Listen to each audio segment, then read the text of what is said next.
These names, such as Mariah Carey, Avril Lavigne, Toni Braxton, TLC, Usher, Ciara, Outkast, and j.lo, to multi-platinum album sales. He has guided artists such as Fall Out Boy, The Killers, Bon Jovi, Melissa Etheridge, Jay-Z, and Ludacris. He also discovered the talent of Usher, and he is the man that hopes will help fans rediscover Shyne. Jamal Barrow went to prison for a shooting in a New York club and 9 years later re-emerged as Moses Shyne Levi. L.A Reid says that he will help Shyne's vision come to reality. Shyne, this is 9 years later. What can you do? He's a legendary artist who has so much to give, so much promise. So I'm really here to support him and to help him see his vision through. We know he's an amazing artist. We know that he's an amazing man. I expect great things. The artists who were at the top of their game at the time, like Ice Cube, Ice-T, they've changed from gangster rap to other things. Like Ice Cube went from NWA to Daddy Daycare. He's a gangster rapper. Do you see a change in his music now? Well, I think of him as an artiste, right? And an artiste can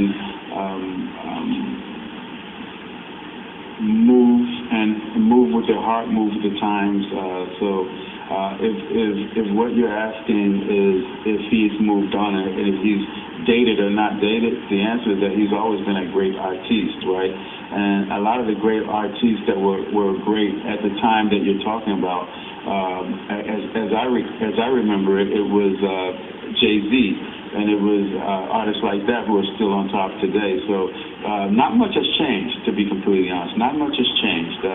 People who decided to do film with their career and do comedy, it's because they have the range of talent to do it. It has nothing to do with a gangster rap one way or another. You know, there are some great artists who do gangster rap. There's some great artists that decide not to. The genre that he works in doesn't tie his hands one way or another. Greatness can be great no matter what you do. It was recently reported that Shyne has signed a multi-million-dollar deal with Breeze label Def Jam.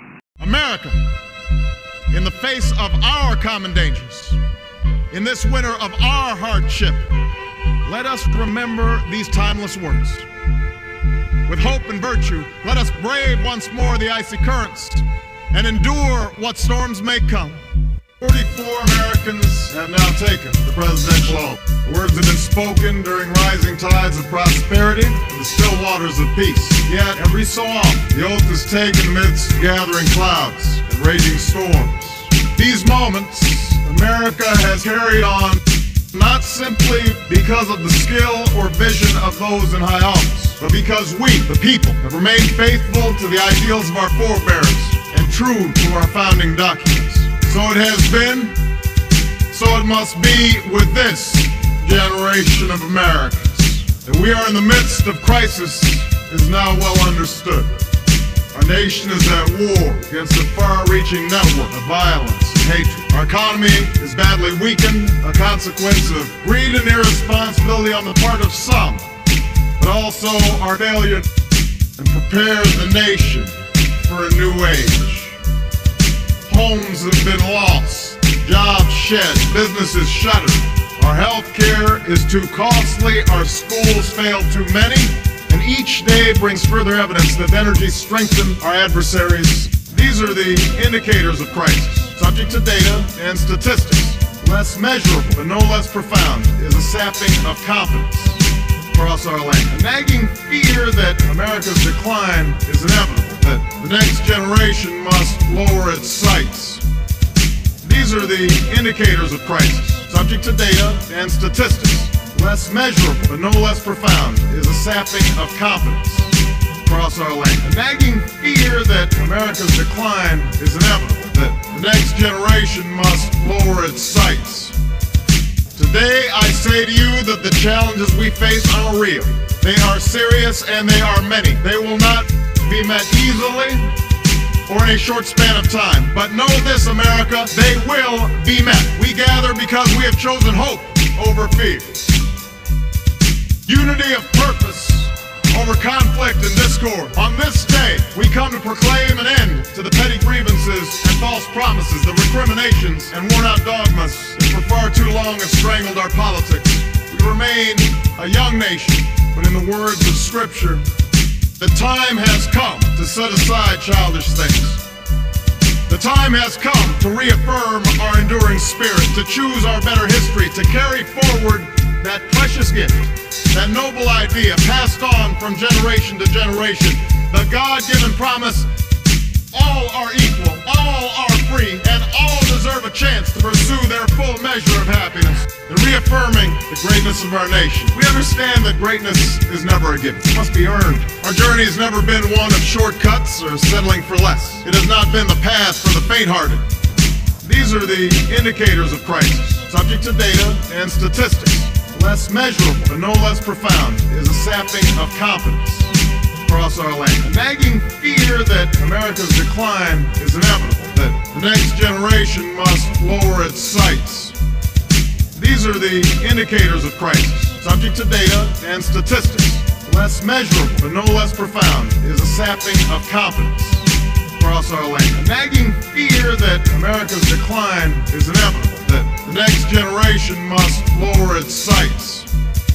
For those who prefer leisure over work and seek only the pleasures of riches and fame, rather it has been the risk takers, the doers, the makers of things. Some celebrated, but more often men and women obscure in their labor, who have carried us up the long, rugged path towards prosperity and freedom. For us, they packed up their few worldly possessions and traveled across oceans. For us, they toiled in sweatshops and settled the West, endured the lash of the whip and plowed the hard earth. For us, they fought and died in places like Concord and Gettysburg, Normandy, Quezon. Time and again, these men and women struggled and sacrificed and worked till their hands were raw so that we might live a better life. They saw America as bigger than the sum of our individual ambitions, greater than all the differences of birth or wealth or faction.